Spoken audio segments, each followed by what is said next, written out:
Hello, and welcome to Infidelity Tales Lab. Your support means everything to us. We'd love to know, which geographical location are you joining from today? At home? On the go? Share with us below.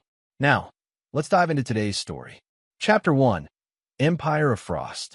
Dominic Frost stepped onto the helipad of Frost Tower, the wind whipping his custom suit against his athletic frame. At 43, Dom had built Frost Innovations from a garage startup into a biotech empire worth billions. The helicopter blade slowed as he surveyed downtown Boston, a city he'd conquered through brilliance and an unflinching resolve that both impressed and terrified his peers. "Another acquisition closed?" asked Bernard Willis, Dom's head of security, as they entered the private elevator. "Meridian Sciences couldn't refuse our final offer," Dom replied, a cold smile forming. "Their board folded when I mentioned certain regulatory issues they've been hiding." This was how Dominic operated: thorough intelligence, leverage, and calculated pressure. He'd emerged from the shadows of South Boston's toughest neighborhood, clawing his way in MIT on scholarship before revolutionizing medical equipment manufacturing. Those early years shaped his philosophy: trust few, forgive none, and always hold the stronger hand. The elevator doors opened to Dom's executive suite. Autumn Rios, his fiercely loyal chief of staff, handed him a coffee exactly as he preferred it. "Your wife called," Autumn said, keeping pace as they walked. "She wants to confirm dinner with the Bowmans tonight." Dom nodded, though his jaw tightened imperceptibly. Vivian had been acting strange lately, distracted, distant. After 12 years of marriage, he recognized the signs of deception.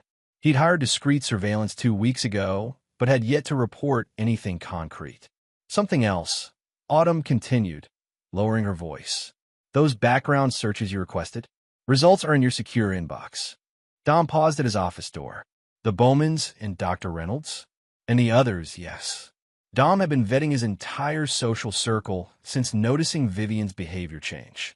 Trust was rational only with complete information, a principle that had saved him countless times. That evening at Vivian's favorite restaurant, Dom studied his wife while pretending to check his phone.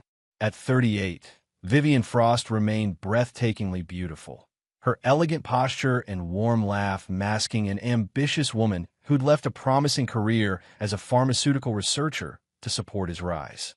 Their marriage had always been more partnership than passion, but worked. Until now. "Dom, you're missing Sheila's story," Vivian chided, touching his arm. Her emerald pendant, his gift on their 10th anniversary, caught the light.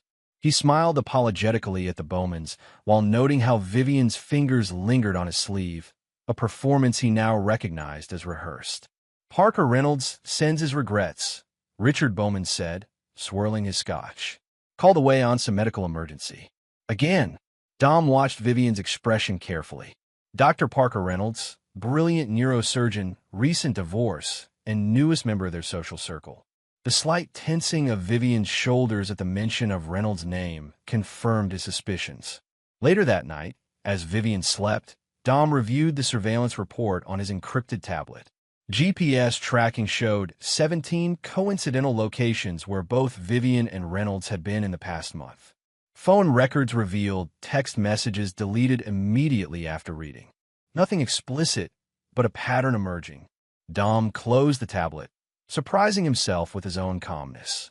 He felt no rage, only a cold, calculating clarity.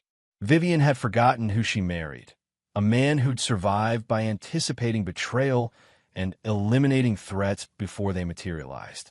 He wouldn't confront her. Not yet. First, he needed to understand the full scope of her deception. 1 week later, everything changed. Vivian announced her pregnancy. 8 weeks along, she said, tears of apparent joy streaming down her face. "We're finally going to be parents, Dom." He embraced her, his mind racing through possibilities, timelines, and a darkness he hadn't felt since his youth. The child might be his. They'd been trying for years despite his ambivalence about fatherhood. But the timing aligned too perfectly with her growing closeness to Reynolds. Dom kissed his wife's forehead, already plotting the DNA test that would determine much more than paternity. "I've never been happier," he lied, with such conviction that Vivian believed him completely. Chapter 2. Veiled Connections. The pregnancy transformed their marriage, at least on the surface. Dom pivoted his strategy, becoming the model expectant father, attending every appointment, redecorating the guest wing into a nursery, and publicly doting on Vivian with extravagant gestures that made headlines in Boston society pages. Privately, he compiled evidence. Dom was playing a long game, one where Vivian and Reynolds would reveal themselves through complacency. On a crisp October morning, Dom deliberately left for a business trip to Chicago. Instead, he set up in a secondary Frost Innovations facility across town, monitoring the sophisticated surveillance system Bernard had installed throughout their Beacon Hill mansion. It took less than 6 hours for Reynolds to arrive. Dom watched impassively as Vivian welcomed her lover into their home, in a space his Dom had built with the wealth of his intellect and determination. Their conversation, captured by high-fidelity microphones, confirmed everything.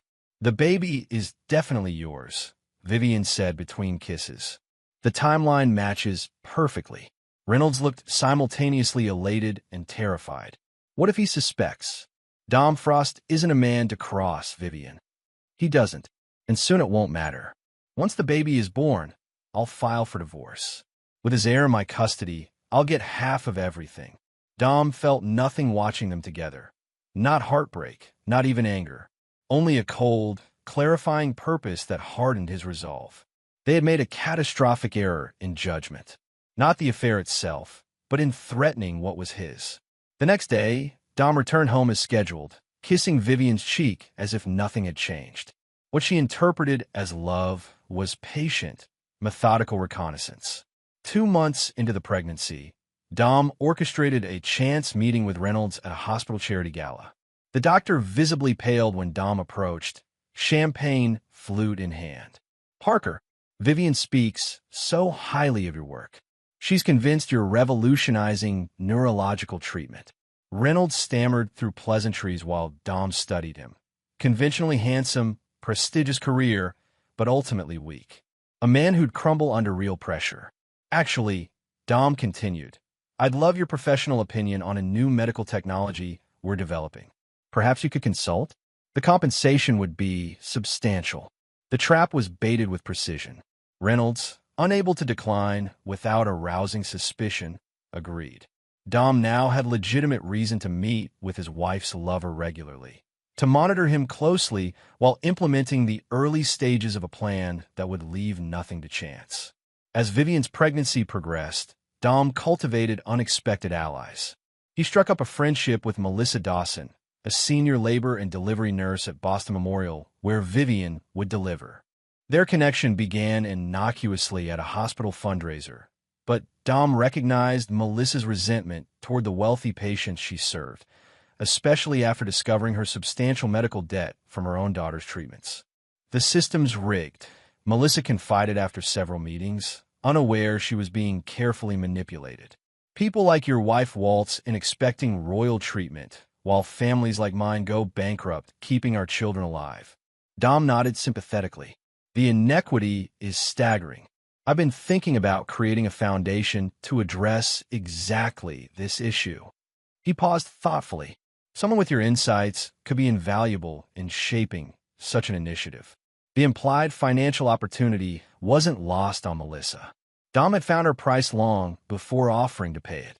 Meanwhile, Dom cultivated his relationship with Theo Simmons, his oldest friend from South Boston. Unlike Dom, Theo had never escaped their neighborhood's gravitational pull, drifting between legitimate businesses and occasional criminality. He remained fiercely loyal to Dom, who had bailed him out of numerous situations over the years. "I need something untraceable," Dom told Theo during a midnight meeting at an old boxing gym they'd frequented as teenagers. "Medical-grade surveillance that can't be detected by hospital security." Theo didn't ask questions. "I know a guy who supplies equipment to federal agencies. Give me 3 days." By Vivian's 3rd trimester, Dom had assembled all the necessary components for his countermove.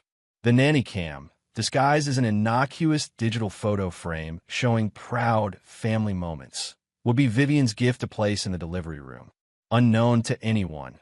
It contained military-grade recording technology that transmitted directly to Dom's secure server. In the final month of pregnancy, Dom increased his business travel, creating the impression of a devoted husband rushing back for important appointments. In reality, he was methodically removing traces of his true wealth from Vivian's reach, transferring assets to untraceable accounts, restructuring corporate ownership, and preparing for the inevitable confrontation. The evening before Vivian's scheduled induction, Dom sat across from her at dinner, raising a toast to their future. "To our child," he said, eyes revealing nothing. "To our family," Vivian replied, unaware of the machinery already in motion around her. Dom smiled, thinking not of family, but of justice, cold, meticulous, and inescapable. Chapter 3. The Cradle Scheme. Vivian's labor began unexpectedly 2 days before her scheduled induction. Dom received her panic call while in a board meeting, one he'd strategically arranged to establish an alibi. "Meet me at the hospital," she gasped between contractions. "Parker is driving me." Of course he was. Dom maintained his concerned husband facade. "I'm leaving now. Tell Reynolds thank you." Dom arrived at Boston Memorial 30 minutes later, having quickly activated the final preparations of his plan. As expected, Reynolds had already disappeared, maintaining their pretense of a doctor-patient relationship rather than lovers conspiring to steal his legacy. The maternity ward welcomed Dom with practiced efficiency. He carried a bag of Vivian's belongings, including the digital photo frame nanny cam, which he personally placed on the windowsill for good luck. No one questioned it. "Mrs. Frost is progressing rapidly," Melissa Dawson informed him with professional detachment, though her eyes conveyed their secret understanding. "Dr. Nelson is attending, but we have several high-risk deliveries tonight. It might get chaotic." Dom nodded, recognizing the prearranged signal. Tonight would indeed become chaotic, but not by chance. Hours passed in the sterile hospital room, with Vivian alternating between pain and drug-induced haze. Dom played his role perfectly. The concerned husband wiping her brow, advocating with staff, making appropriate calls to family and friends to announce the imminent arrival. At 3:17 a.m., Vivian delivered a healthy 8-pound boy with a strong set of lungs and a shock of dark hair. Dom stared at the child, searching for his own features but seeing only a stranger's face. The paternity test would confirm what he already knew, but tonight's events would make that evidence redundant. While Vivian slept, exhausted from delivery, Dom stepped into the hallway, ostensibly for coffee. Instead, he ducked into an empty consultation room and accessed the nanny cam feed on his encrypted phone. Everything was captured in perfect high-definition detail. At 4:35 a.m., during a shift change, and precisely when hospital security cameras experienced a technical glitch arranged by Theo's contacts, Melissa Dawson entered Vivian's room with another nurse, Courtney Walsh. "Room 307 ready?" Melissa asked, checking that Vivian was still sedated. "Ready. The Calloway baby's condition is worsening. Poor thing probably won't make it through the week," Courtney replied, referring to a severely ill newborn down the hall. Born to a wealthy family with influential connections, exactly as Dom had researched. What happened next played out exactly as Dom had orchestrated. Melissa carefully lifted Dom's son, biologically Reynolds' child, from the bassinet. Courtney wheeled in another bassinet containing the sickly Calloway baby, who shared similar coloring but bore the unmistakable signs of a congenital disorder.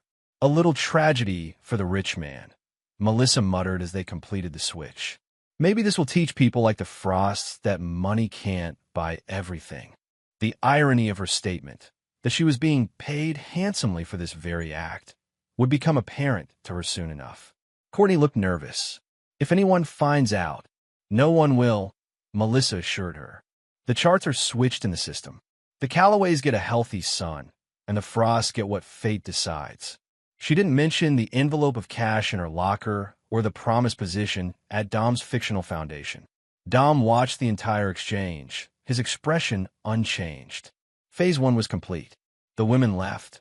Unaware, their conversation and actions were permanently recorded from multiple angles. When Vivian woke hours later, The hospital was already buzzing with concerned activity. Dr. Nelson entered with a grave expression as Dom held his wife's hand supportively. "Mrs. Frost, Mr. Frost, I'm afraid there's a situation with your son. He's showing symptoms consistent with Zellweger syndrome. We're running tests, but I must prepare you. The prognosis for this condition is poor." Vivian's anguished scream echoed through the maternity ward. Dom embraced her, hiding his face as he whispered soothing words that meant nothing. Over her shoulder, he made eye contact with Melissa Dawson, who stood in the doorway with a clipboard, her expression carefully neutral. The next 48 hours unfolded in a blur of specialists, tests, and Vivian's unraveling emotions. Dom remained steadfast, authorizing experimental treatments and consultations with world-renowned experts, all while knowing the truth. Reynolds appeared as the concerned physician, offering professional support while barely concealing his devastation. Dom watched their subtle exchanges, the brushing of fingers during chart handoffs, the loaded glances when they thought he was distracted. Their dream of a perfect family with his fortune had shattered spectacularly. On the third day, Dom began the endgame. He waited until Melissa's shift ended, following her to the parking garage. She started at his appearance beside her car. "Mr. Frost, I didn't see you there. We need to talk, Nurse Dawson." His voice was soft but carried unmistakable menace. "About my son, my real son." The color drained from her face. "I don't know what. I've arranged a meeting with Hospital Director Green in 20 minutes. The police will be there too." Dom held up his phone, displaying a crystal-clear image of Melissa switching the babies. Along with this footage, Melissa leaned against her car, legs suddenly weak. "How did you?" "The how doesn't matter," Dom interrupted. "What matters is what happens next." When they entered Director Green's office, Chief Detective Thomas Sullivan was already waiting with 2 officers. Green looked confused and concerned. "Mr. Frost, Nurse Dawson, what's this urgent matter?" Dom connected his phone to the office display, playing the damning footage without preamble. The room fell silent except for Melissa's shaky breathing. When the video ended, Detective Sullivan turned to Melissa. "Ms. Dawson, you're under arrest for kidnapping, child endangerment, and medical fraud." As an officer began reading Miranda rights, Melissa's desperate voice cut through. "Your wife made me do it." Dom feigned shock perfectly. "What are you talking about?" "Vivian Frost paid me $50,000 to switch the babies," Melissa blurted, tears streaming down her face. "She said her lover was the real father and they needed a way out of the marriage without losing her claim to your money. A sick baby would create sympathy during divorce proceedings." Detective Sullivan looked skeptically at Dom. "That's quite an accusation." Dom appeared appropriately stunned. That's impossible." But Director Green was already pulling up hospital records.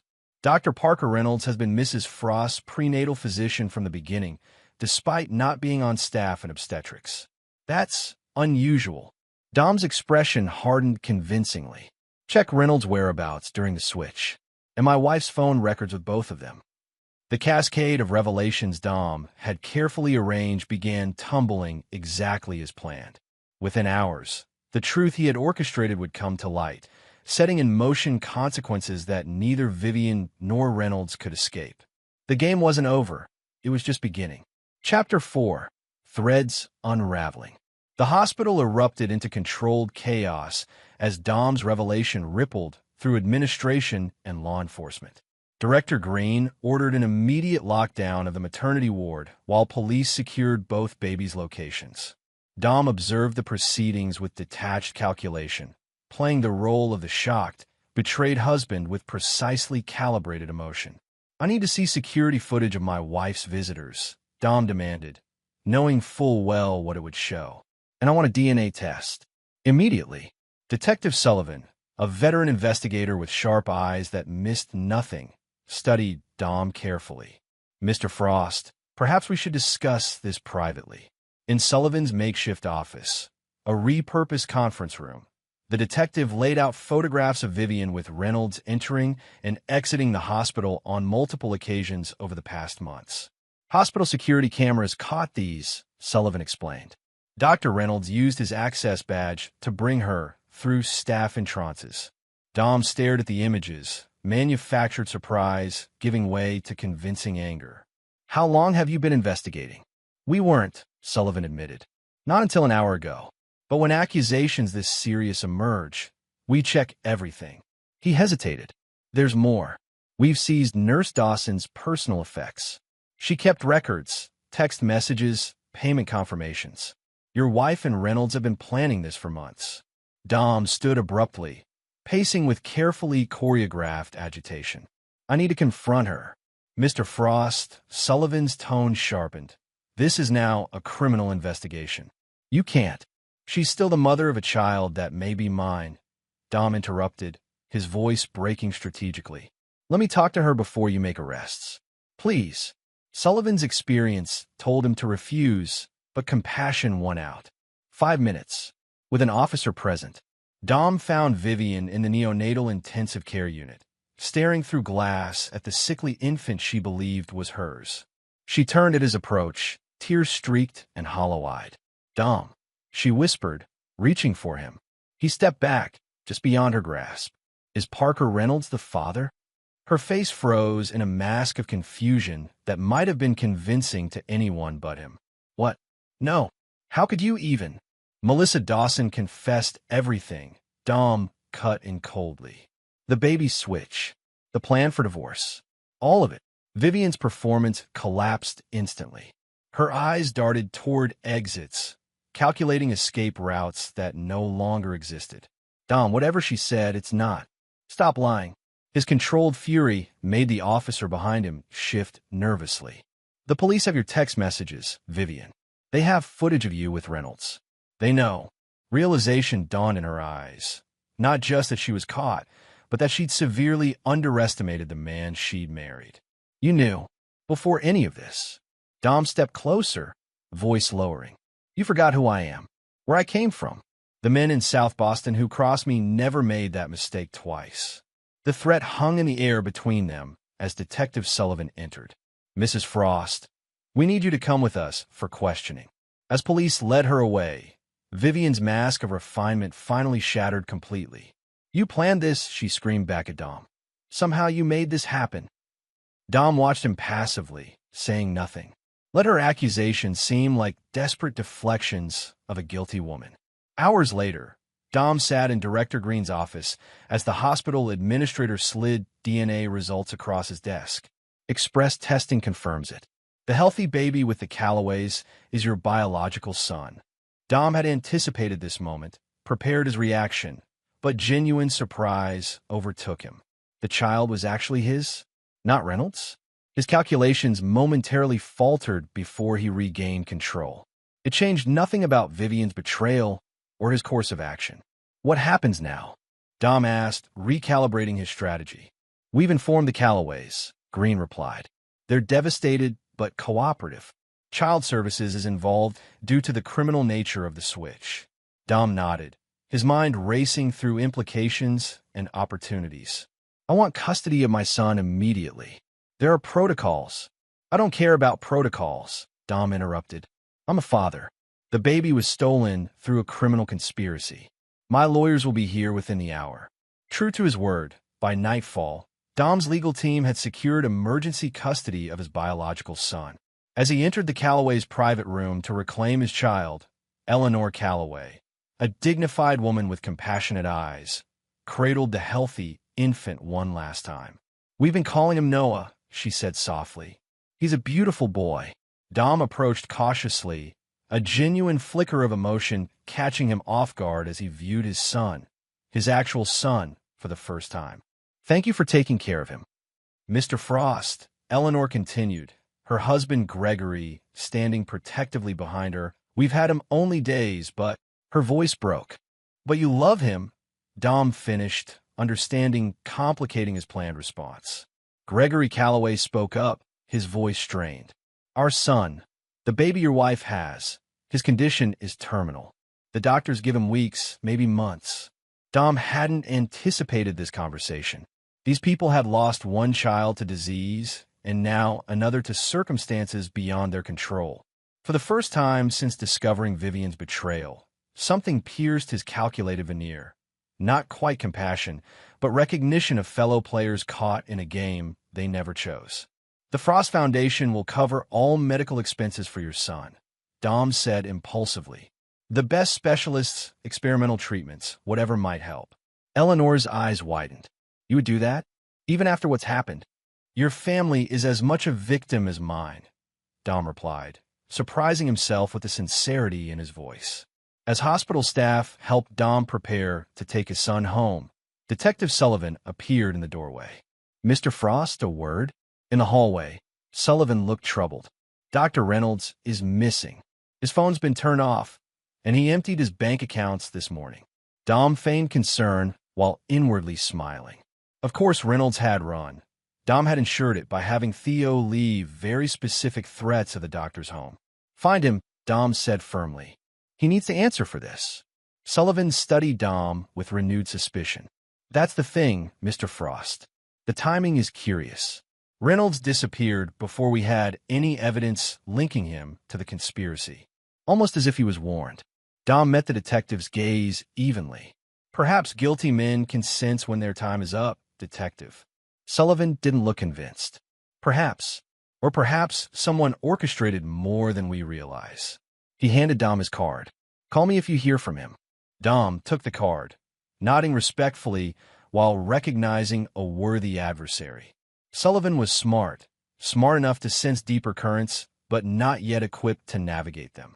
That night, Dom brought his son home to an emptiness that echoed through the mansion.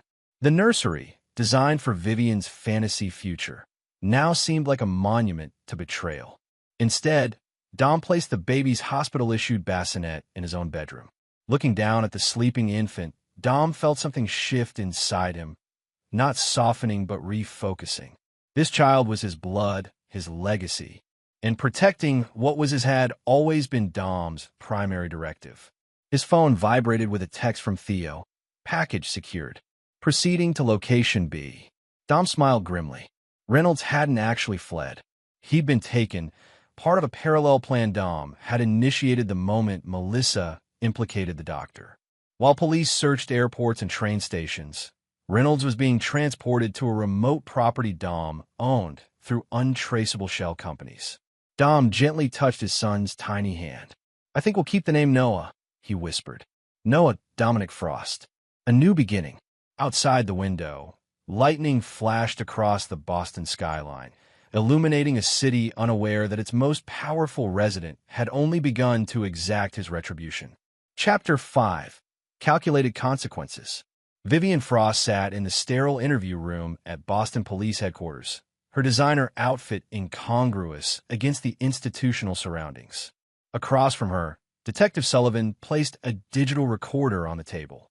Mrs. Frost, this conversation is being recorded. You've waived your right to an attorney for this preliminary discussion. Is that correct? Vivian nodded, her composure regained after the initial shock. I have nothing to hide, Detective. Sullivan's expression remained neutral.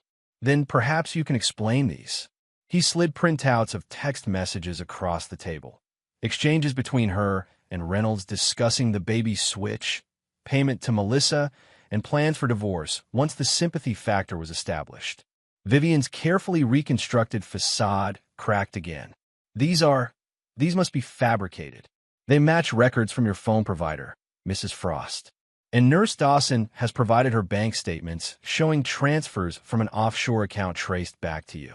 What Vivian couldn't know was that Dom had spent months creating this digital evidence. Fabricated messages indistinguishable from genuine communication, financial transactions routed through accounts opened with stolen identities, but linked just enough to create suspicion. As realization dawned that she was thoroughly trapped, Vivian changed tactics. Dom set this up. He's framing me because he discovered my affair with Parker. Sullivan leaned back. An affair you just denied having. I panicked, she admitted. Yes, Parker and I were involved. But this conspiracy? The baby switch? That's insane. Dom is the one who installed cameras everywhere. He's obsessive controlling. Yet the footage clearly shows Nurse Dawson switching the babies, not your husband. Because he paid her more. Vivian's composure disintegrated completely. You don't know what Dom is capable of. He came from nothing. the things he did to build his company. She leaned forward desperately. Investigate him. His past. There are bodies buried, detective. Literal bodies. Sullivan studied her clinically. We'll investigate all angles, Mrs. Frost. But right now, the evidence against you is substantial. As Vivian was processed for formal charges, conspiracy, child endangerment, and fraud, Dom was meeting with his attorneys in his home office. Noah sleeping peacefully in a bassinet beside him. The preliminary hearing is set for next week, explained Lana Reeves, his chief counsel. Given the evidence, bail will likely be denied. Dom nodded, seemingly distracted by his son's peaceful breathing. There's something else, Lana continued hesitantly. Vivian is making accusations against you. Claims you orchestrated the entire situation. Of course she is, Dom replied calmly. She's desperate. Still, Sullivan seems interested in her claims. He's requested your whereabouts during key periods. Dom smiled thinly. I was in board meetings, community events, all documented and witnessed. Provide everything he needs. After Lana left, Dom received another update from Theo. Guest comfortable at Northern Property. Awaiting instructions. Dom's Northern Property was a modernized hunting lodge on 50 isolated acres in rural Maine, purchased through a complex network of shell corporations. It was there that Reynolds now found himself, not bound or explicitly captive, but effectively trapped nonetheless, with Theo's associates ensuring he couldn't leave. Meanwhile, a parallel drama unfolded at Boston Memorial as the Callaway baby's condition deteriorated rapidly. Dom arranged for world-class specialists to fly in, partly to fulfill his promise, but equally to maintain his public image as a grieving yet magnanimous figure. 3 days after Vivian's arrest, Boston's elite gathered for a charity gala Dom had long planned to attend. Rather than cancel, he appeared briefly with Noah, now cared for by a rigorously vetted nanny. The room hushed as he entered, conversations shifting to dramatic whispers. I considered staying home, Dom addressed the crowd. But causes like children's cancer research transcend personal tragedy. He pledged $10 million to the foundation, earning tearful applause. Afterward, Agnes Harrington, Boston's most influential socialite, approached him. Dominic, what extraordinary grace you've shown through this ordeal. Thank you, Agnes. Though I fear the worst is yet to come. The Callaway child's prognosis is grim. Agnes looked confused, but I spoke with Eleanor yesterday. Their baby passed away last night. Dom feigned shock. What? I'd arranged specialists to arrive tomorrow. It was very sudden, Agnes explained. Eleanor said they're grateful for your efforts nonetheless. Dom excused himself, processing this unexpected development. He hadn't arranged the child's death, but its timing created both opportunities and complications. He immediately called Lana. The situation has changed, he explained. We need to modify our strategy. The death of the Callaway infant transformed the legal landscape. Would have been child endangerment charges against Vivian, Melissa, and the absent Reynolds now escalated to potential homicide charges. District Attorney William Porter, ambitious and sensing career-making headlines, personally took over the case. Dom's public response was carefully calibrated grief and outrage. He visited the Callaways, cameras capturing his arrival with arrangements for the funeral he insisted on funding. Eleanor Callaway, genuine in her mourning, embraced him in a moment that made front pages, two parents united by tragedy. Behind closed doors, Dom's focus remained absolute. He monitored Sullivan's investigation through sources in the department, noting the detective's growing interest in inconsistencies. Sullivan had begun questioning Dom's former business associates, digging into his South Boston connections. Most concerning was Sullivan's request to interview Autumn Rios, Dom's chief of staff who knew more about his daily operations than anyone. Dom arranged to meet her the night before her scheduled interview. Sullivan will ask about my activities the week before Noah's birth, Dom explained as they sat in his study. About surveillance equipment purchases, my meetings with Melissa Dawson. Autumn, loyal since Dom hired her 15 years earlier, didn't hesitate. What do you need me to say? Not say. Show. He handed her a tablet containing an alternate calendar, meticulously crafted to place him nowhere near the conspirators during crucial periods. Your records should match these exactly. Is he getting close? Autumn asked. Close enough to warrant caution, Dom admitted. Sullivan is smarter than I anticipated. After Autumn left, Dom called Theo. It's time for Phase 2. Prepare Reynolds. In Maine, Reynolds had spent 5 days in luxurious isolation, informed only that his protection was necessary while the situation stabilized. When Theo entered with his satellite phone, Reynolds grabbed it desperately. You can make one call, Theo explained, to help your case. What case? I haven't been charged with anything. Reynolds protested. The Calloway baby died last night, Theo informed him flatly. DA's seeking homicide charges against everyone involved in the switch, including you. Reynolds collapsed into a chair, face ashen. My God, I never wanted. It was Vivian's idea. Then perhaps you should tell the authorities that, Theo suggested, offering the phone. One call. Reynolds' fingers trembled as he dialed Detective Sullivan's direct line, the number Theo had conveniently provided. The conversation that followed was exactly what Dom had orchestrated. Reynolds, panicked and seeking leniency, confessed everything while portraying himself as manipulated by Vivian's ambitions. She convinced me the baby wasn't even Dom's, Reynolds explained desperately. Said once she had leverage through a sick child, we'd take half his fortune and disappear. Sullivan's voice hardened.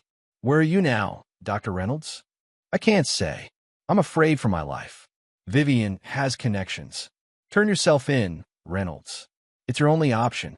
After the call ended, Theo reclaimed the phone. We'll arrange your surrender. With protection. Reynolds nodded miserably, unaware he'd just performed his role perfectly in Dom's grand design. That night, Dom sat beside Noah's crib in the nursery he'd had completely redesigned, all traces of Vivian's influence removed. His son gripped his finger with surprising strength, eyes focusing with newfound recognition. For a fleeting moment, Dom considered alternative paths, forgiveness, moving forward without complete destruction of those who'd betrayed him. The thought vanished as quickly as it formed. In the world Dom inhabited, mercy was merely weakness by another name. Those who threatened what was his would face consequences to their fullest measure. He kissed his son's forehead gently. Sleep well, Noah. Tomorrow, justice continues. Chapter 6. Courtroom Crucible. The Boston County Courthouse swarmed with media when Reynolds surrendered himself to authorities. Dom watched the coverage from his home office, noting how Reynolds' appearance had been carefully managed by Theo. Unshaven, haunted, a man tormented by conscience rather than merely caught in his crimes. Detective Sullivan supervised the surrender personally, his expression tight with suspicion as he studied the disheveled doctor. Convenient timing, Dr. Reynolds. Reynolds avoided his gaze. I couldn't live with myself after hearing about the baby. The arraignment proceeded with unprecedented speed, driven by Porter's political ambitions and public outrage. Reynolds, Vivian, and Melissa Dawson appeared before Judge Diana Montgomery, a stern jurist known for her uncompromising stance on crimes involving children. Dom attended, strategically seated where Vivian could see him but not speak to him. She entered in handcuffs, the orange jumpsuit a stark contrast to her former elegance. Her eyes locked on Dom with pure hatred, confirming his resolve. The Commonwealth charges the defendants with conspiracy, criminal negligence resulting in death, and fraud, Porter announced. Given the severity, we request all defendants be held without bail. Reynolds' attorney, provided by Dom through untraceable channels, offered unexpected cooperation. Your Honor, Dr. Reynolds is prepared to testify against his co-conspirators in exchange for consideration. Vivian's outburst was immediate and damning. You coward! It was your idea as much as mine. Judge Montgomery's gavel crashed down. Mrs. Frost, control yourself or be removed. The hearing concluded with all 3 defendants remanded without bail. As they were led away, Vivian lunged toward Dom, screaming accusations that echoed through the courtroom. He set us all up. He knew everything. Outside, reporters surrounded Dom, who projected dignified grief. I only want justice for the Calloway family and for my son, who nearly became another victim. Sullivan watched from the courthouse steps, his expression calculating as Dom navigated the media scrum with practiced precision. That afternoon, Dom received an unexpected call from Sullivan requesting a meeting, alone, at the detective's office rather than Dom's home or company. The unusual request triggered Dom's well-honed survival instincts. "Detective," Dom acknowledged, entering Sullivan's cluttered office. "I'm not sure what requires such urgency." Sullivan gestured to a chair across from his desk. "Evidence that doesn't add up, Mr. Frost." He spread photographs across the desk, surveillance images showing Theo meeting with people connected to Reynolds' surrender, financial records tracing partial connections between shell companies. "You've been investigating me," Dom observed calmly. "I've been investigating everyone," Sullivan corrected. "And I keep finding your fingerprints just outside the frame." Dom maintained his composure. "I'm a public figure with extensive connections. Finding links to me in Boston is hardly surprising." "Links, sure, but patterns." Sullivan leaned forward. "Nurse Dawson's brother suddenly receives a scholarship from a foundation you fund. The security company that experienced glitches during the baby switch is owned by a subsidiary of one of your holding companies. I own interests in hundreds of businesses," Dom countered. "As for scholarships, my foundations help thousands of students annually." Sullivan's expression remained skeptical. "Then there's Theodore Simmons, your oldest friend, with an interesting history in South Boston. Recently seen with men who then helped Reynolds hide before his dramatic surrender." Dom's expression hardened slightly. "Are you accusing me of something, detective? I'm trying to understand what happened. Because right now, I see a man who discovered his wife's affair and orchestrated an elaborate trap, rather than simply divorcing her." "That's absurd," Dom scoffed. "Why would I endanger innocent children?" Sullivan studied him carefully. "Because you're Dominic Frost, the boy who broke Tommy Flanagan's arm in 3 places when he stole your mother's grocery money. The MIT student who systematically destroyed Professor Harmon's reputation after he tried to take credit for your research. The businessman who's left a trail of ruined competitors."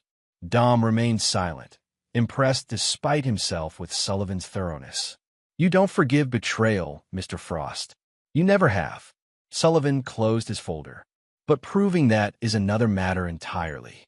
"Then we have nothing more to discuss." Dom stood to leave. "One more thing," Sullivan called after him. "The Calloway baby's death? Medical examiner found anomalies inconsistent with his diagnosed condition." Dom paused at the door. Meaning someone might have helped nature along." Sullivan's eyes never left Dom's. "But I'm sure that's just another coincidence." The accusation hung in the air, a line even Dom hadn't crossed, though Sullivan couldn't know that. The detective was fishing, trying to provoke a reaction. "Be careful with unfounded accusations, detective," Dom replied coldly, "especially against a grieving father." As Dom departed, his mind calculated rapidly. Sullivan was dangerous, intelligent, and persistent. But without concrete evidence, the detective remained merely an annoyance rather than a threat. The trial preparation consumed the following weeks. Porter, sensing political opportunity, personally led the prosecution. Reynolds had formally turned state's evidence, providing detailed testimony about the conspiracy in exchange for reduced charges. Melissa Dawson followed suit, desperate to avoid maximum penalties. Only Vivian maintained her innocence, insisting she'd been framed by Dom. Throughout these proceedings, Dom crafted his public narrative masterfully. He hired a renowned nanny, created a foundation for infant safety in hospitals, and arranged photo opportunities showing him balancing single fatherhood with running his empire. Boston Magazine ran a sympathetic cover story, "Dominic Frost, Rising from Betrayal." Behind this carefully managed facade, Dom finalized the destruction of those who'd betrayed him. Using financial leverage, he ensured Vivian's selected attorney was secretly compromised. Key evidence discovered by the prosecution continued to emerge through channels Dom controlled. 2 days before the trial began, Dom visited the Calloways one final time, bringing Noah to meet them. a gesture both calculated and genuinely complex as he developed unexpected respect for their dignity through loss. "We want you to be part of Noah's life," Dom told them, surprising himself with the authenticity of the offer. As his honorary grandparents, Eleanor wiped away tears. "We be honored." Gregory, who had remained suspicious of Dom's motives, seemed to finally soften. "He has your determination in his eyes." The visit achieved multiple purposes, cementing Dom's public image, providing his son with caring figures in his life, and establishing witnesses who would testify to his character during the upcoming trial. The morning the trial began, Boston woke to shocking headlines. Reynolds had been found dead in his cell, an apparent suicide.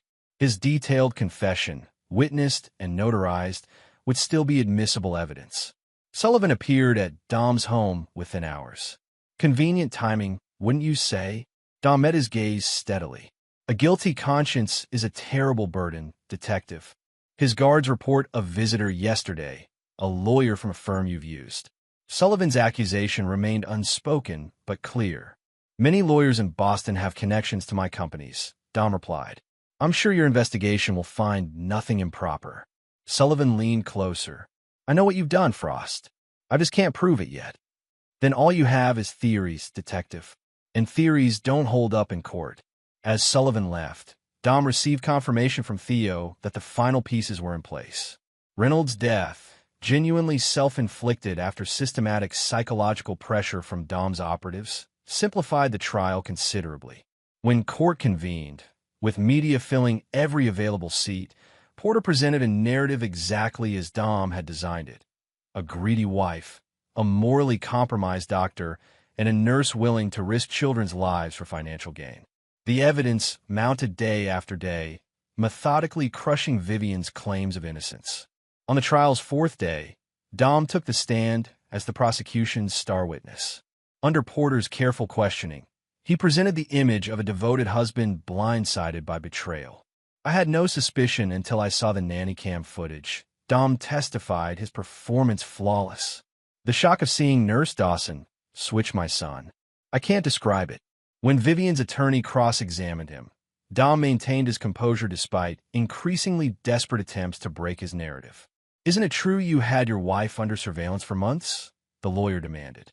"After noticing her strange behavior, I was concerned she might be ill or in trouble," Dom replied smoothly. "I never imagined this level of betrayal." By the trial's end, the outcome was inevitable. The jury deliberated less than 4 hours before returning guilty verdicts on all counts. Judge Montgomery sentenced Melissa Dawson to 15 years and Vivian to 25 years without possibility of parole. As officers led Vivian away, she locked eyes with Dom one final time. "This isn't over," she hissed. "The truth will come out." Dom simply watched, his expression revealing nothing as the architects of his son's endangerment disappeared to face the consequences he had meticulously arranged. Outside the courthouse, Dom faced the assembled media, Noah in his arms, a powerful image of fatherhood transcending tragedy. "Justice has been served," he stated simply. "Now my son and I can begin our future." Only Sullivan, watching from the periphery, recognized the cold satisfaction behind Dom's carefully composed expression. Their eyes met briefly across the crowd, adversaries recognizing each other's measure. The detective's phone buzzed with a message. His transfer request to federal law enforcement had been approved. He would continue his investigation of Dominic Frost from a position with greater resources and jurisdiction, a development Dom hadn't anticipated. As cameras flashed around father and son, two men set in motion competing long games that would eventually collide. But for now, Dom had achieved his immediate objective: retribution against those who had betrayed him and the preservation of his legacy through the son who now bore his name alone. Chapter 7. Shadows Advancing. 5 years passed with the calculated precision that defined Dom's existence. Noah grew into a precocious, serious child with his father's analytical mind and piercing gaze. Dom had transformed their household into a fortress of stability. Elite private tutors, carefully vetted staff, and a daily routine designed to nurture both intellectual and physical excellence. On Noah's 5th birthday, Dom hosted a modest celebration at their Beacon Hill mansion. The guest list was deliberately limited to the Callaways, who had indeed become surrogate grandparents, key business associates with children Noah's age, and staff who had proven their loyalty. "He's remarkably like you," Gregory Calloway observed as they watched Noah methodically construct an elaborate structure from building blocks. "The concentration, the planning." Dom nodded with carefully measured pride. "He'll be ready for Westridge Academy next fall, their advanced program." What remained unspoken was how thoroughly Dom had eliminated Vivian from their lives. Her name was never mentioned. Photos had been removed. Noah had no memory of a mother. Only Ms. Langley, his primary caretaker, and the various specialists who guided his development. After the celebration, as Dom worked in his study, Bernard delivered an unmarked envelope that had been hand-delivered to the security desk. Inside was a single newspaper clipping, an obituary for Melissa Dawson, who had died in prison from natural causes. A note in distinctive handwriting read simply, "Coincidences mounting. T.S." Dom recognized Sullivan's initials immediately. In the years since the trial, the detective had transitioned to the FBI's Boston field office, where he continued assembling pieces of Dom's orchestration. This message confirmed Sullivan remained fixed on exposing the truth and was getting closer. Dom's immediate response was to accelerate contingency plans. He called Theo, now officially employed as Frost Innovations' security consultant. "Sullivan's making noise again," Dom explained. "We need to implement Protocol Horizon." Protocol Horizon involved systematically eliminating vulnerable connections, reassigning key personnel who knew fragments of Dom's actions, destroying lingering evidence, and creating additional layers of separation between Dom and any questionable activities. That evening, after Noah was asleep, Dom accessed a secure server containing the original nanny cam footage, unaltered, showing the baby switch exactly as it had occurred, but without Melissa's damning statements about Vivian's involvement. This authentic recording remained his insurance policy against future complications. The following morning brought news that the Board of Corrections had denied Vivian's latest appeal. 5 years into her sentence, she had exhausted most legal options. The system Dom had carefully influenced continued working as designed. Dom maintained periodic surveillance of Vivian through carefully placed sources within the women's correctional facility. Reports indicated she had adapted to prison life with unexpected resilience, earning privileges through model behavior while maintaining her claims of innocence to anyone who would listen. What concerned Dom was her recent correspondence with investigative journalist Mara Callahan, who specialized in wrongful convictions. He'd intercepted several letters through his sources, noting Vivian's methodical compilation of inconsistencies in the case against her. Dom's contingency planning had always accounted for potential threats from Vivian, but her persistence exceeded his projections.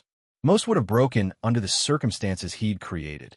Instead, she appeared to be gathering allies and evidence with patient determination that mirrored his own methods. While monitoring these developments, Dom received a call from Eleanor Calloway that triggered rare, genuine emotion.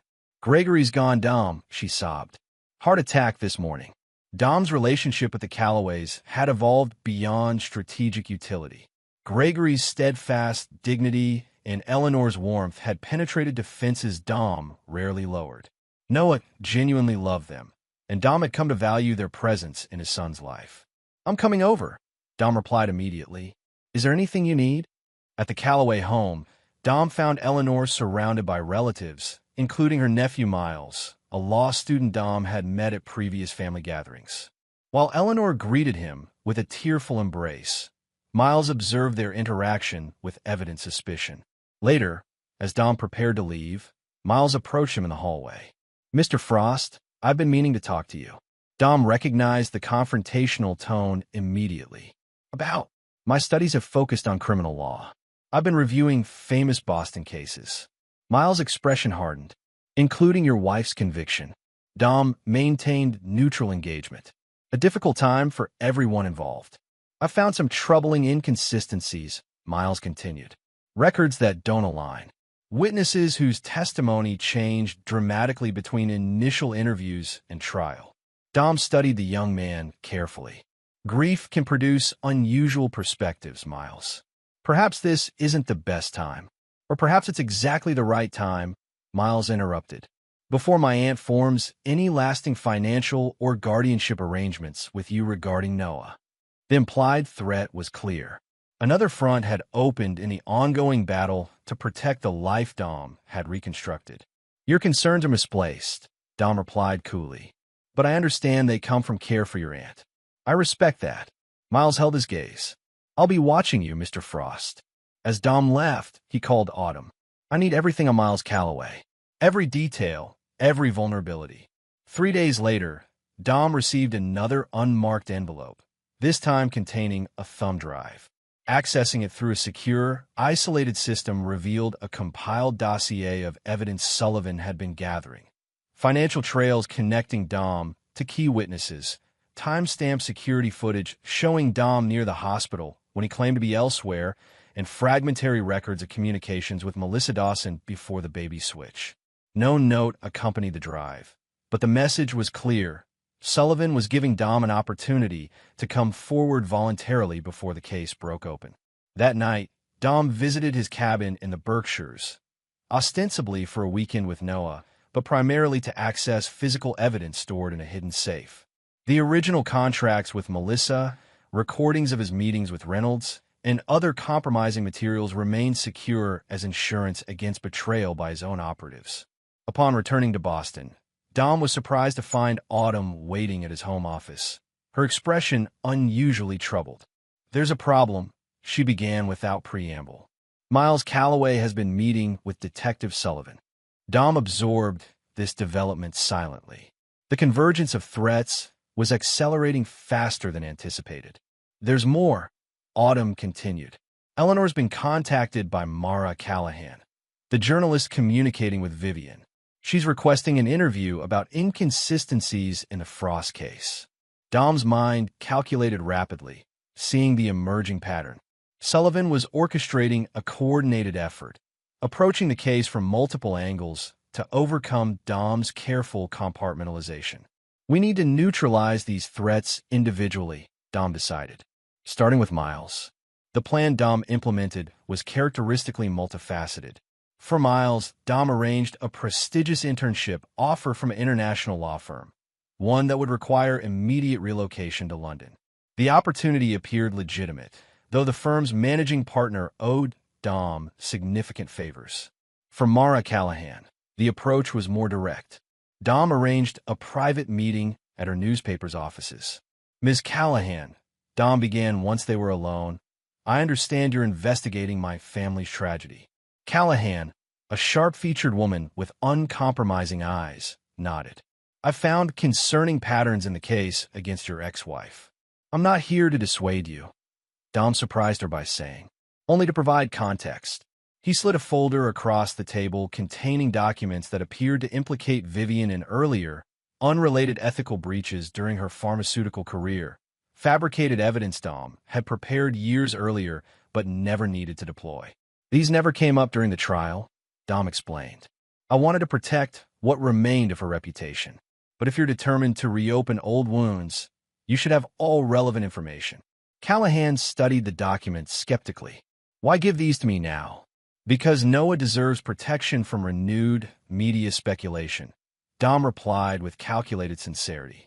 He's an innocent child who's suffered enough. The invocation of Noah's well-being was deliberate.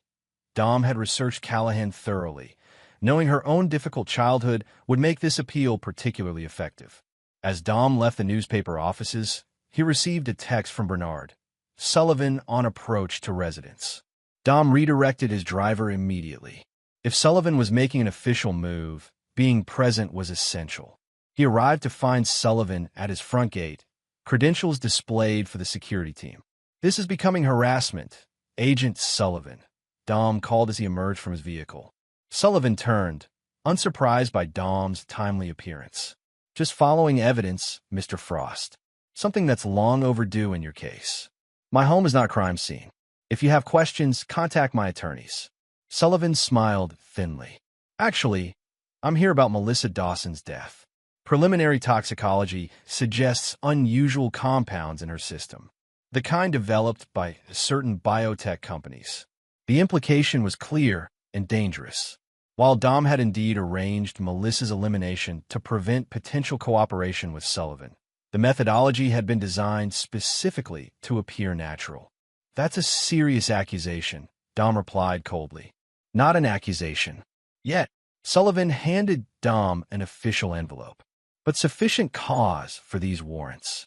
We'll be examining financial records for all Frost companies and subsidiaries for the past 6 years." As Sullivan departed, Dom recognized the escalation for what it was. The detective had secured enough leverage to begin dismantling Dom's carefully constructed defenses. That night, as Noah slept under Bernard's watchful protection, Dom implemented his most comprehensive contingency plan. Secure communications activated dormant resources across his network, offshore accounts, alternate identities, and escape protocols established years earlier.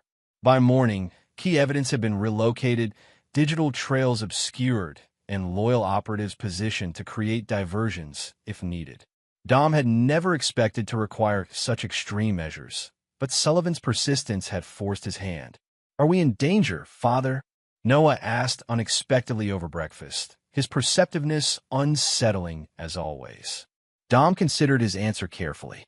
"Some people don't understand what's necessary to protect what matters, Noah. But I prepared for every possibility." "Because of Mother?" Noah's question froze Dom momentarily. They never discussed Vivian. "What do you know about your mother?" Dom asked carefully. Noah's expression remained serious beyond his years. "I heard Eleanor talking to Miles. They said she might be innocent." Dom set down his coffee, meeting his son's gaze directly. "Sometimes people believe what's comfortable rather than what's true. Your mother made choices that put you in danger. Everything I've done has been to protect you from those consequences." Noah considered this with the same analytical intensity Dom recognized from his own reflection. "Will they take me away from you?" "Never," Dom promised, his voice hardening with absolute conviction. "I won't allow that to happen." As Noah left for his morning lessons, Dom received an encrypted message from Theo, witness secured. Proceeding as instructed. The witness was former nurse Courtney Walsh, who had assisted Melissa with the baby switch. After serving a minor sentence for her peripheral role, she had disappeared into a new identity Dom had arranged. Now, with Sullivan closing in, she would become the linchpin of Dom's counter-strategy, the final sacrifice in a chess game approaching its endgame. Chapter 8. Converging Fates. The federal investigation into Frost Innovations accelerated with unexpected intensity. Teams of forensic accountants descended on Dom's corporate headquarters, while FBI agents executed search warrants at multiple properties. The media frenzy that followed sent company stock plummeting despite Dom's public assurances. "This is a fishing expedition driven by one agent's obsession," Dom stated during a hastily arranged press conference. "Frost Innovations will cooperate fully while continuing to develop life-saving technologies." Behind this composed facade, Dom implemented increasingly aggressive countermeasures. Using political connections cultivated over decades, he initiated an inspector general review of Sullivan's investigation, alleging personal vendetta and procedural violations. Simultaneously, Dom accelerated what he called protocol severance, the final elimination of connections between himself and any potentially incriminating actions. Key personnel received generous international reassignments. Electronic records underwent systematic corruption through precisely engineered technical failures. Most crucially, Dom arranged for Noah's security and contingency planning. If the situation deteriorated beyond recovery, Bernard had instructions to activate Ghost Protocol, relocating Noah to a prepared facility in Switzerland where Dom would eventually join him through channels untraceable to their existing identities. These preparations were nearly complete when Dom received news that changed everything. Vivian had been granted an expedited appeal hearing based on newly discovered evidence. The development sent Dom into rare, genuine distress. His sources within the prison system had failed to detect this legal maneuver. Further investigation revealed that Miles Calloway, despite accepting the London position, had continued working with Sullivan remotely, providing legal assistance to Vivian's new defense team. Most concerning was the nature of the new evidence. Courtney Walsh had come forward with a revised statement claiming she had been coerced into participating in both the baby switch and subsequent testimony. Dom immediately contacted Theo, who confirmed the alarming development. Walsh disappeared 3 days ago. Contact protocols failed. This represented the first major failure of Dom's control systems. Someone, likely Sullivan, had reached Walsh before Theo's team could secure her. That evening, Dom sat alone in his study, methodically reviewing contingency options while classical music masked the conversation from potential surveillance. Noah entered quietly, his expression serious. "You're worried," Noah observed with disconcerting perception. "About the police." Dom considered deflecting, but chose honesty within limits. "I'm concerned about people who don't understand what I've had to do to protect us." Noah nodded with eerie comprehension. "The man who visits Eleanor, Agent Sullivan. He watches our house sometimes." Dom concealed his surprise at Noah's observation. "You've seen him?" "From my window. He sits in different cars, but always watches the same way." Noah stepped closer. "Are we going away?" Bernard packed emergency bags. The question forced Dom to confront the reality he'd been avoiding. The life he'd built for Noah was unraveling despite all precautions. "If necessary, yes. But not yet." Noah processed this with the same analytical calmness Dom had cultivated in him. "Because of Mother?" "Partially," Dom acknowledged. "Some people believe she should be released." "Would she take me away from you?" The question struck Dom with unexpected force. Despite his preparations, he hadn't fully considered how Noah would process these developments. The boy had never known his mother, yet clearly understood more than Dom had realized. "I won't let that happen," Dom assured him, placing hands on his son's shoulders. "No matter what." After Noah returned to bed, Dom received an encrypted call from Autumn. Sullivan's team accessed the sealed hospital records. They found discrepancies in the DNA testing. This development was potentially catastrophic. Dom had never altered the DNA results, showing Noah was his biological son. That truth had been genuine. But he had ensured other genetic markers were modified to prevent comparison with the limited samples from the deceased Calloway baby. "How soon until the appeal hearing?" Dom asked. 3 days, Autumn replied. "But there's more. Eleanor Calloway has agreed to testify for Vivian." The betrayal, though Eleanor wouldn't see it that way, cut unexpectedly deep. Dom had genuinely valued the relationship she had formed with Noah, seeing it as beneficial beyond strategic considerations. "Arrange a meeting with Eleanor tomorrow morning." The following day, Dom arrived at Eleanor's home to find her reluctant but willing to speak. She looked older, grief having accelerated time's effects since Gregory's death. "I didn't want it to come to this," she began as they sat in her sunroom. "But Miles showed me evidence, Dom. Things that can't be explained away." Dom maintained calm engagement. "Evidence can be misleading, especially when presented selectively. Walsh has sworn that the babies were switched on your instructions," Eleanor continued. "That you knew about Vivian's affair and orchestrated everything as revenge. And you believe this convicted criminal over me?" Dom asked softly. "After everything we've shared?" Eleanor's expression revealed her conflicted emotions. "I don't know what to believe anymore. But if there's any chance Vivian is innocent."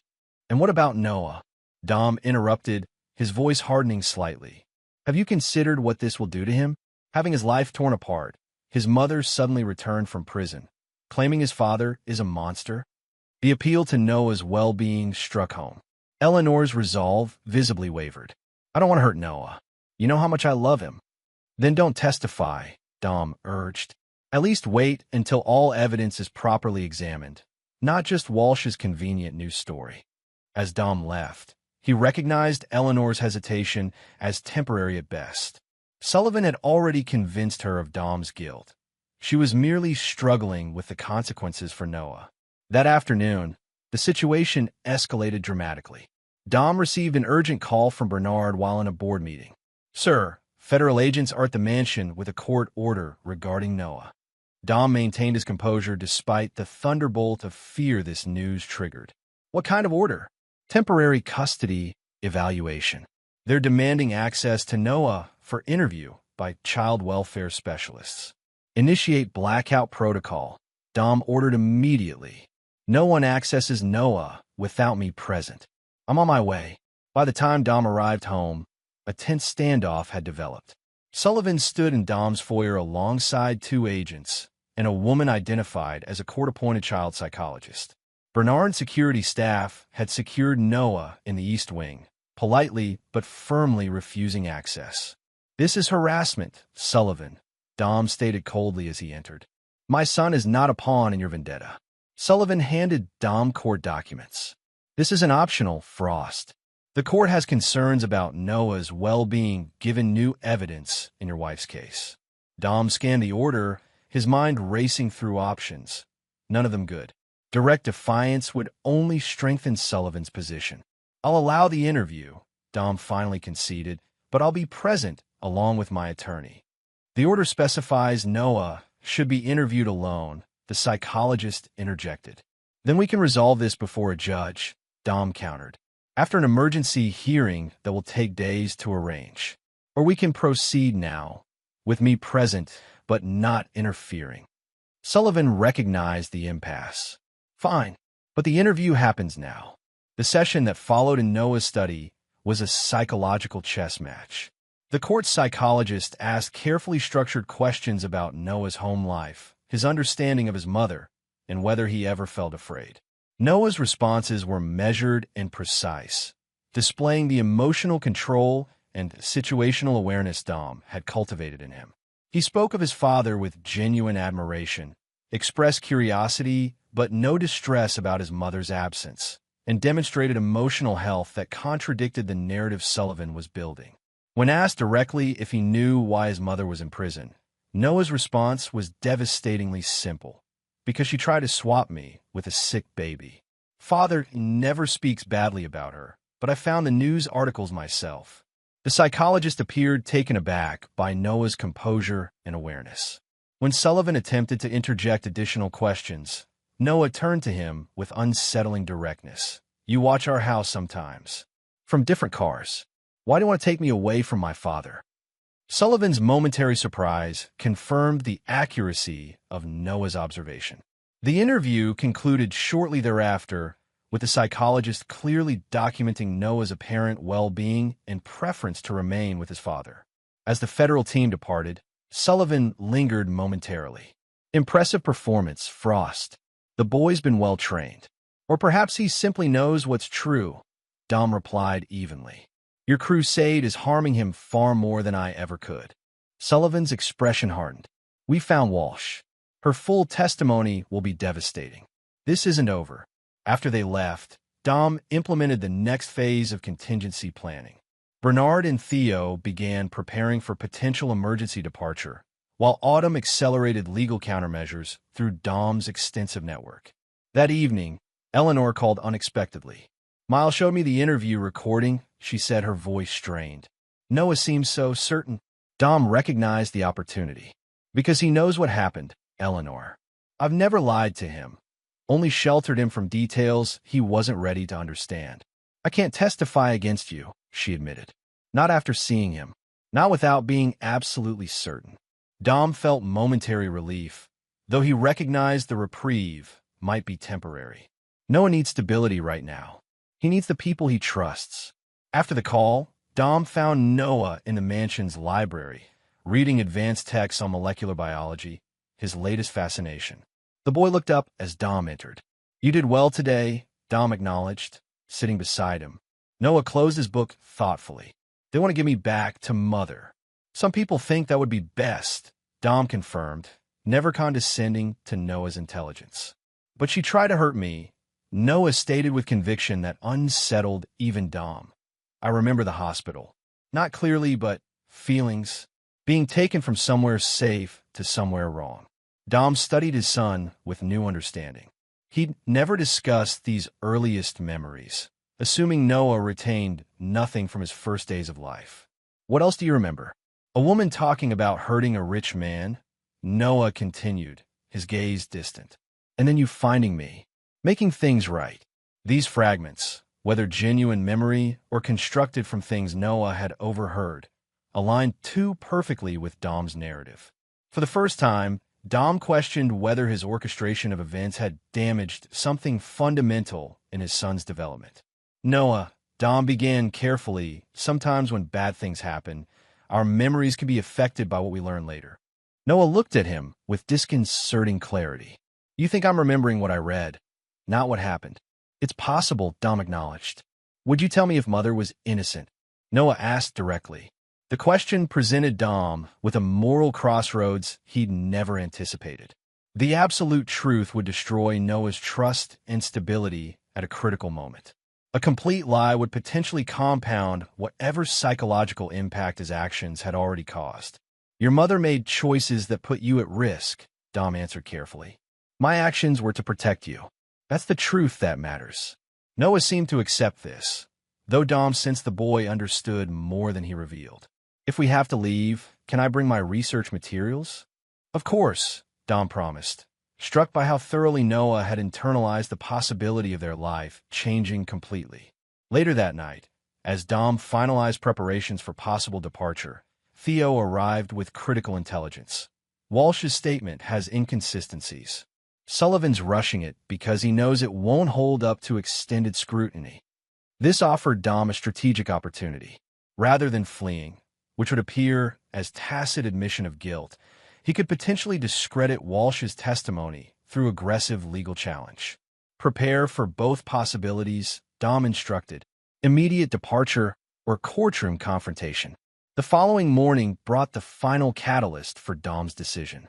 Vivian's attorney filed an emergency motion for temporary custody of Noah pending resolution of the appeal. Dom immediately contacted his legal team, led by the formidable Lana Reeves. I want counter-motions filed today. Emphasize Noah's established life, academic progress, and the traumatic impact of separation. The judge assigned to the appeal is Jonathan Mercer, Lana informed him. He has a history of favoring maternal custody. Dom absorbed this setback with characteristic calculation. Then we need to ensure this becomes about evidence, not sentiment. Attack Walsh's credibility specifically. The legal battle that ensued unfolded with breathtaking speed. Dom's team filed motions challenging Walsh's testimony, highlighting her history of plea bargaining and inconsistent statements. Sullivan's team countered with forensic financial evidence, showing patterns consistent with Dom's orchestration. The night before the appeal hearing, Dom received intelligence that Sullivan had located another potential witness, a security guard from Boston Memorial who claimed to have seen Dom meeting with Melissa Dawson before the baby switch. With options narrowing, Dom made his final decision. He found Noah in his bedroom, carefully organizing his belongings as instructed. There's been a change of plan, Dom told him. We're not leaving yet. Tomorrow, I'm going to fight these accusations directly. Noah studied his father carefully. Because running would make you look guilty? Precisely, Dom confirmed, again struck by his son's perception. I've never run from anything, Noah. I won't start now. That night, Dom accessed his most secured files, original evidence he'd preserved as insurance against exactly this scenario. The unaltered nanny cam footage showed the baby switch exactly as it had occurred, but without the manufactured statements implicating Vivian. Additional documentation revealed the full extent of his orchestration. Rather than destroying these materials as caution might dictate, Dom preserved them with instructions to Bernard, a final contingency if events turned against him completely. Noah's future security mattered more than Dom's personal freedom or reputation. As dawn broke on the day of reckoning, Dom prepared himself not just for legal battle, but for the possibility that his carefully constructed world might collapse entirely. Yet beneath this preparation lay an unexpected certainty. Whatever the outcome, he would never regret the actions taken to secure his son's future. Sullivan might prove a worthy adversary. The legal system might temporarily separate them, but Dom's fundamental nature remained unchanged. Those who threatened what was his would face consequences, today, tomorrow, or years in the future when they least expected retribution. The game would continue, with higher stakes but the same ultimate objective, protecting his legacy at any cost. Chapter 9. Unyielding Resolve. The Boston County Courthouse stood imposing against the morning sky as Dom arrived for Vivian's appeal hearing. Media swarmed the entrance, held back by barriers and police. Dom navigated through with practiced composure, projecting confidence despite the precariousness of his position. Inside, the courthouse hummed with tension. Dom nodded to Eleanor, who sat alone in the gallery, her expression conflicted.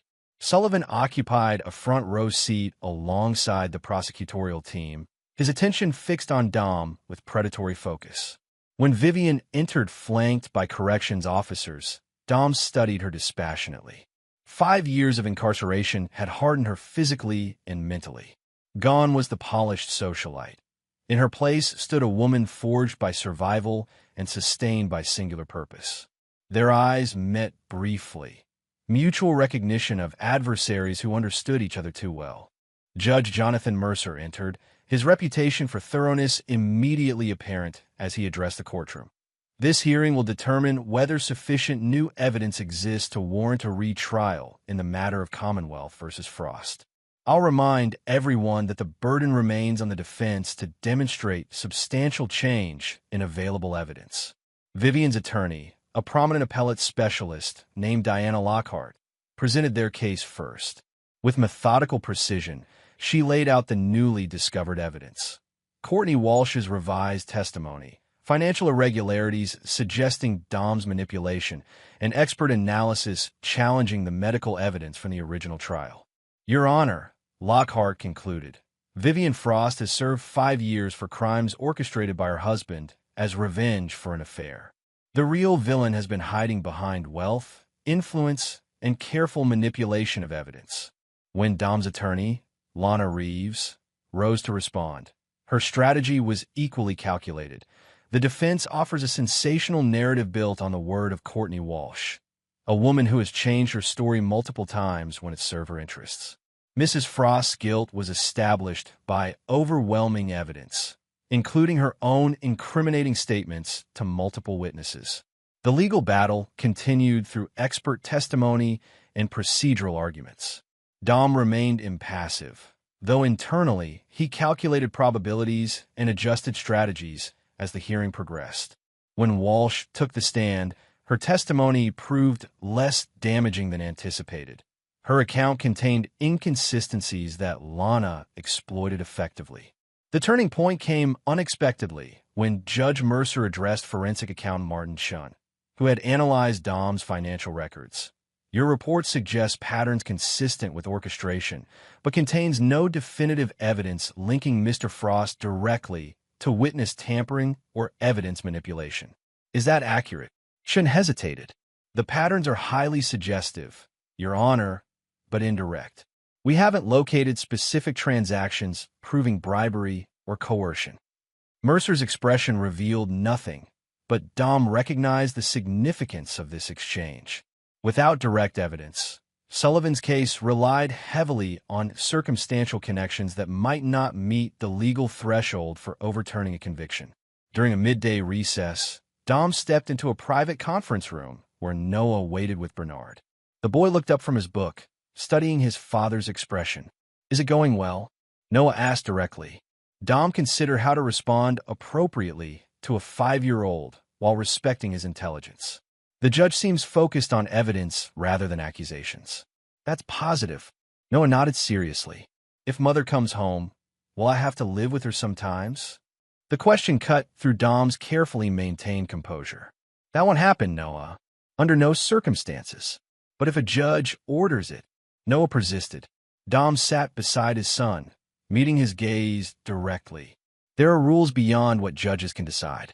I will always ensure you're safe and with me. Always. The afternoon session brought Sullivan himself to the witness stand, where he presented the accumulated evidence of his multi-year investigation. His testimony was compelling and methodical, revealing the full scope of connections he'd established between Dom and key elements of the original case. Agent Sullivan, Judge Mercer interrupted, your investigation is impressive in its thoroughness. However, I'm still not seeing direct evidence of Mr. Frost's alleged orchestration, only patterns suggesting possible involvement. Sullivan leaned forward intently. Your Honor, these patterns are consistent with sophisticated criminal conspiracy. Mr. Frost's expertise in creating untraceable connections remains speculative without corroborating evidence. Mercer interrupted. This court requires facts, not theories, regardless of how compelling. As testimony concluded, Dom received an unexpected message from Bernard. Unknown vehicle monitoring Eleanor's residence. Not law enforcement. The development added a new variable to an already complex situation. Dom immediately dispatched Theo to investigate while focusing on the closing arguments. Lockhart delivered an impassioned plea for justice. Vivian Frost has maintained her innocence from the beginning. The mounting evidence of manipulation demands, at minimum, a new trial with proper examination of Dominic Frost's role in these events. Lana countered with measured precision. The defense offers theories without definitive proof, built on the shifting testimony of convicted conspirators. Mrs. Frost's conviction resulted from overwhelming evidence that remains uncontradicted by credible new information. Judge Mercer adjourned to consider his ruling, scheduling the decision for the following morning. As the courtroom cleared, Sullivan approached Dom directly. Impressive legal maneuvering, the agent acknowledged. But this isn't over, Frost. Dom maintained professional detachment. The legal system requires evidence, Sullivan, not personal vendettas. I found a security guard who saw you with Dawson before the switch, Sullivan countered. He's prepared to testify in a new trial. Dom allowed subtle recognition to show. Another conveniently emerging witness with suddenly improved memory? Judge Mercer seems skeptical of such patterns. Their exchange was interrupted by Bernard, who approached with controlled urgency. Sir, a situation requires your immediate attention. Outside, in Dom's secure vehicle, Bernard revealed the developing crisis. The surveillance at Eleanor's residence is connected to Miles Calloway. He appears to be protecting her from potential threats. Dom processed this information quickly. What threats? Unknown, Bernard admitted. But Miles has hired private security and installed monitoring equipment. He seems convinced Eleanor is in danger. The implications were immediately clear. Miles suspected Dom might target Eleanor to prevent her potential testimony in a retrial. A logical assumption given his understanding of events, but one that complicated Dom's position further. Maintain distance surveillance, Dom instructed. No direct contact or intervention unless absolutely necessary. Returning to his Beacon Hill mansion, Dom found Noah with Ms. Langley in the library, apparently absorbed in his studies but clearly waiting for updates. The judge will decide tomorrow, Dom explained simply. Noah processed this with his characteristic seriousness. I heard Bernard talking. Someone is watching Eleanor. Dom again found himself navigating the delicate balance between honesty and appropriate information for Noah's age. Miles is concerned about her safety. Because he thinks he might hurt her, Noah concluded with disconcerting directness. To stop her from helping Mother. The boy's perception continued to unsettle Dom. Miles doesn't understand our family, Noah, or what I would or wouldn't do. Later that evening, as Noah slept under enhanced security, Dom received critical intelligence from Theo. The security guard Sullivan mentioned had been located by Dom's operatives and questioned. His testimony would indeed be damaging. He had genuinely observed Dom near Melissa Dawson's station during periods Dom had claimed to be elsewhere. This development forced Dom to adjust his strategic calculus. Judge Mercer might deny the appeal based on current evidence, but Sullivan would continue building his case with new witnesses. The security guard's testimony could potentially trigger a separate investigation focused directly on Dom rather than Vivian's conviction. Dom faced the most consequential decision since discovering Vivian's betrayal. Implement Ghost Protocol immediately, disappearing with Noah before legal mechanisms could separate them, or remain and fight through increasingly unfavorable circumstances. The decision crystallized around a fundamental truth Dom had always acknowledged. Noah's well-being superseded all other considerations, including Dom's freedom, reputation, or the empire he'd built. With cold precision, Dom activated final preparations. Autumn received coded instructions to implement financial contingencies that would secure resources regardless of legal outcomes. Bernard coordinated enhanced security protocols while preparing for multiple departure scenarios. Theo ensured transportation options remained viable despite Sullivan's surveillance. At dawn, Dom woke Noah personally. "Today will bring changes," he explained with measured candor. "Whatever happens in court, remember that everything I've done has been to protect you." Noah studied his father with unnerving intensity. "Are we leaving tonight?" Dom hadn't explicitly shared these plans, reinforcing his growing recognition of Noah's observational abilities. "Possibly. Be prepared without being obvious." "I'm always prepared, father." The courthouse was even more crowded as Dom arrived for Judge Mercer's ruling. Media speculation had reached fever pitch following leaks about the potential breakthrough in Vivian's case. Sullivan sat with visible confidence beside the prosecution team. Eleanor had moved closer to Vivian's side of the courtroom, a symbolic shift that communicated her evolving perspective. Judge Mercer entered with the deliberate gravity of a man aware his decision would generate headlines regardless of direction. After preliminary remarks addressing procedural matters, he turned to the substance of his ruling. "This court has carefully considered the evidence presented regarding Vivian Frost's appeal. While Agent Sullivan's investigation raises legitimate questions about potential manipulation of witnesses and circumstances, these concerns remain primarily circumstantial rather than definitively proven." Sullivan's expression tightened as Mercer continued. "However, the testimony of Courtney Walsh, despite inconsistencies, does introduce sufficient doubt regarding key elements of the original prosecution to warrant further examination." Dom maintained his composed exterior while internally recalculating probabilities and timelines. "Therefore, this court grants a limited evidentiary hearing to evaluate the credibility of new witnesses and evidence, specifically regarding Dominic Frost's potential role in orchestrating events. This hearing will determine whether sufficient grounds exist for a full retrial." The courtroom erupted in controlled chaos as Mercer set the evidentiary hearing for 3 weeks hence. Vivian's attorneys celebrated the partial victory, while Sullivan immediately conferred with prosecutors about securing additional witnesses. Dom processed the ruling with characteristic calculation. 3 weeks provided sufficient time to implement an orderly transition rather than abrupt disappearance, transferring business control to trusted proxies, securing assets against potential seizure, and arranging Noah's departure under optimal conditions. As court adjourned, Sullivan approached with barely concealed satisfaction. "The truth has a way of emerging, Frost, no matter how carefully buried." Dom met his gaze evenly. "Theories require proof, Sullivan, something you've consistently failed to provide." "The security guard's testimony will change that equation," Sullivan countered. "Along with other witnesses coming forward now that the wall of fear is cracking." Dom allowed a trace of genuine curiosity to show. "You've invested years pursuing this case.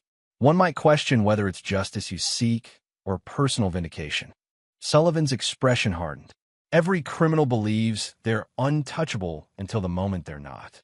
Your moment is approaching." As Dom departed, Eleanor intercepted him near the courthouse steps.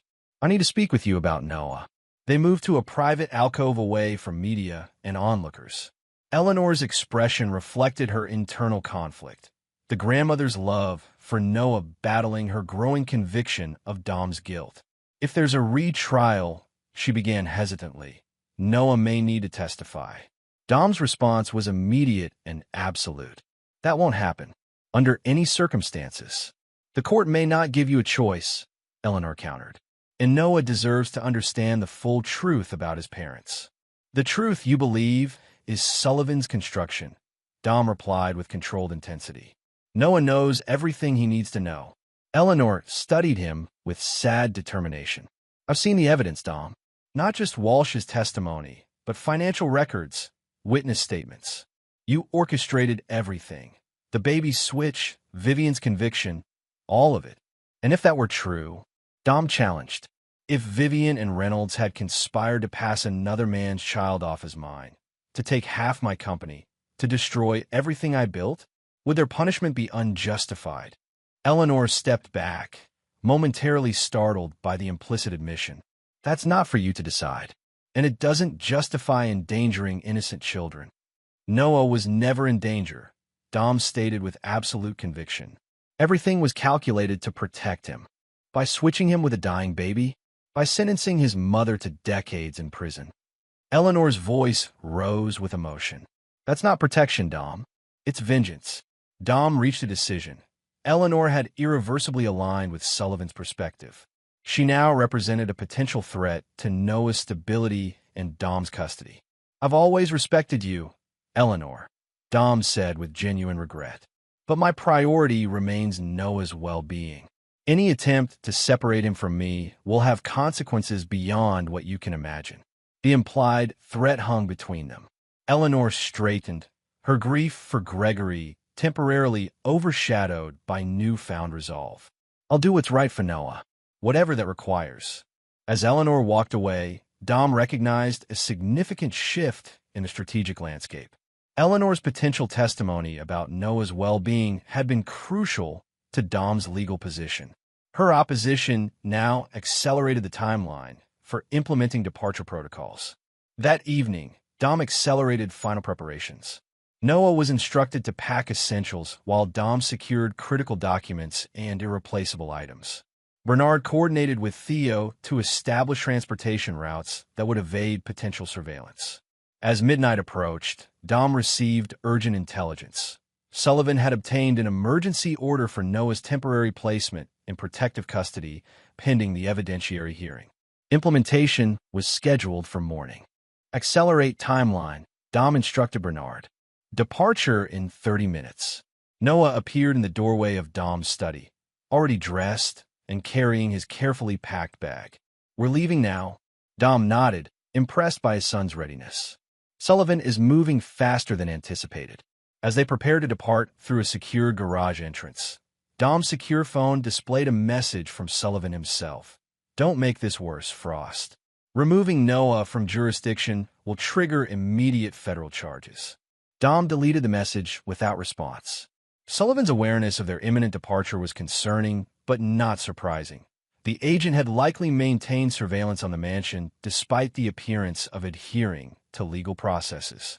Bernard reported, primary route compromised. Moving to secondary extraction, Dom guided Noah toward a service elevator leading to an underground tunnel system, a contingency feature installed during the mansion's construction that connected to a neighboring property Dom controlled through proxies. As they moved through the dimly lit passage, Noah maintained remarkable composure for a 5-year-old facing dramatic upheaval. Where are we going? Switzerland initially, Dom explained, respecting Noah's intelligence as always. Then potentially New Zealand, depending on circumstances. What about your company? Everything you built? The question struck Dom with unexpected force. Noah, even at his young age, recognized the magnitude of what Dom was sacrificing to maintain custody. Some things can be rebuilt, Noah. Others are irreplaceable. They emerged at the secondary extraction point where Theo waited with an unmarked vehicle. FBI has established checkpoints on major routes, he reported. Marine option remains viable. Dom nodded, the plan shifting to their tertiary escape route. A private vessel docked at a marina Dom maintained through untraceable ownership. From there, they would transfer to a larger yacht in international waters before continuing to a private airfield beyond federal jurisdiction. As they approached the marina, Dom noticed Noah studying the night sky with unusual intensity. Will we ever come back? The boy asked quietly. For the first time in this ordeal, Dom found himself hesitating. The reality of what they were leaving behind, not just wealth and power, but the life Noah had known, struck him with unexpected emotional force. Perhaps, Dom answered honestly, but not soon, and not as we are now. Noah absorbed this with remarkable maturity before asking the question Dom had been anticipating. Did you do what they say? Frame mother. Dom faced a fundamental choice. Continue the narrative Noah had been raised with, or acknowledge a more complex truth. The decision would shape their relationship in a new life they were forced to build. Your mother betrayed us, Dom stated carefully. She and Reynolds planned to take you away from me, to use you as leverage for her financial gain. I discovered their plan and ensured justice prevailed. By making sure she was punished, Noah concluded. By ensuring you remained safe with me, Dom corrected. Everything else was secondary. Noah considered this with the analytical intensity that mirrored Dom's own thought processes. You never forgive those who betray you. It wasn't a question, but a recognition of fundamental truth. Betrayal has consequences, Dom confirmed. That principle has protected us and will continue to do so. As they boarded the vessel that would carry them toward their new identity, Dom received one final message. Not from Sullivan or authorities, but from Eleanor. Whatever you've done, Noah deserves better. He deserves truth. Dom deleted the message without response, though its substance lingered uncomfortably. As the marina lights receded behind them, Dom watched Noah standing at the vessel's rail, his small figure silhouetted against the fading lights of Boston. The only home he'd known, now replaced by an uncertain future shaped by the consequences of betrayal and retribution. In that moment, Dom recognized that his son had inherited more than his intelligence and determination. Noah had absorbed his fundamental philosophy, that loyalty was absolute, betrayal unforgivable, and consequences inescapable. Whether this represented success or failure in his parenting remained to be determined. What remained certain was Dom's unwavering resolve. Those who had threatened his family would never be forgiven.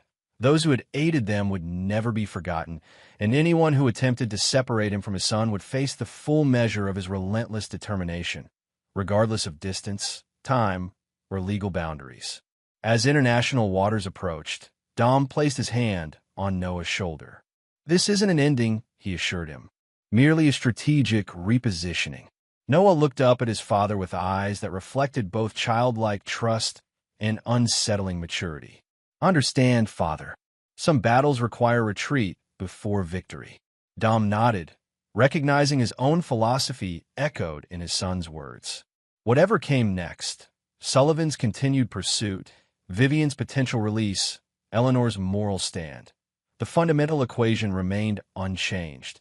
Dom would protect what was his by any means necessary, without forgiveness, without compromise, without regret. The manhunt that followed would make international headlines. The revelations about Dom's orchestration would shock Boston society. The legal proceedings would establish new precedents in criminal conspiracy law. But Dom and Noah Frost, or rather, the new identities they would assume, watched these developments from a carefully secured compound on another continent, beyond the reach of American jurisdiction. Sullivan would continue his pursuit with unwavering determination. Vivian would eventually secure release through a negotiated plea that acknowledged the complexity of evidence. Eleanor would establish a foundation advocating for children affected by high-profile criminal cases. But none would succeed in separating father from son. Dom had sacrificed an empire to preserve what mattered most. His legacy embodied in Noah, who grew into adulthood carrying his father's unwavering code. Protect what's yours, punish betrayal without mercy, and never forget that some principles transcend conventional justice. In the end, Dom's revenge had cost him his public identity and the empire he'd built. But as he watched Noah grow under his careful guidance, Dom considered it a price worth paying. After all, empires could be rebuilt. Trust, once betrayed, could never be restored. And there you have it. Another story comes to an end. What did you think? I'd love to hear your thoughts in the comments below. If you enjoy this story, consider joining our community by subscribing. It means the world to us. For more stories like this one, check out the recommended videos on screen. And I'll see you there.